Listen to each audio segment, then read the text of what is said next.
Kormorán. Predstavím sa. Som kormorán. Už prilietam. Z výšky sa na teba dívam, slnko mi na cestu svieti. Pokojná vodná hladina. Nestane sa mojou korisťou. Ty a tvoje deti. Aj v oceánoch plávaš, si myslíš si, že hĺbka a voda vôkol ťa ochráni? Teba a tvoje deti. Ani len netušíš, že pozorujem ťa. Ešte to nevieš.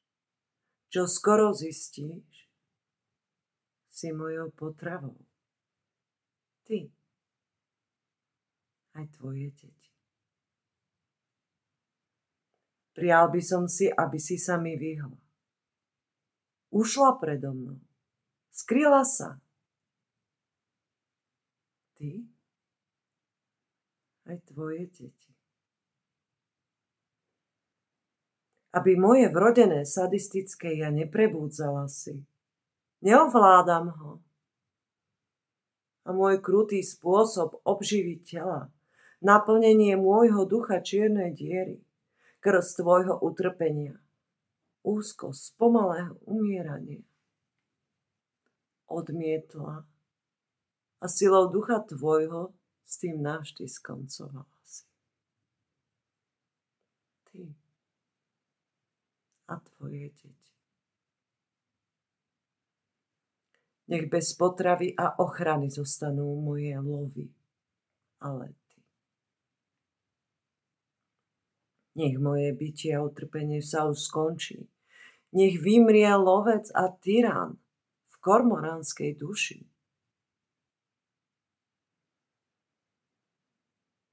Ryba, ty pokojné, zraniteľné stvorenie.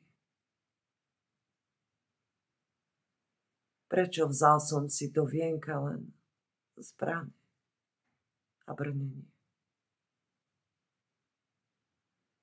Zákon chráni predátora. Rýb je predsa v mori veľa. Kormoránov tak málo. Nik nechce, aby tu vládol sadizmus a tyrania. Ale kto moc má zmeniť stvorenie okrem Boha? Tak ako v ríši zvierat, tak i v ríši ľudí už od pradávna platí, že žijú medzi nami bezcitní lovci, tyrani a mocichtiví psychopati.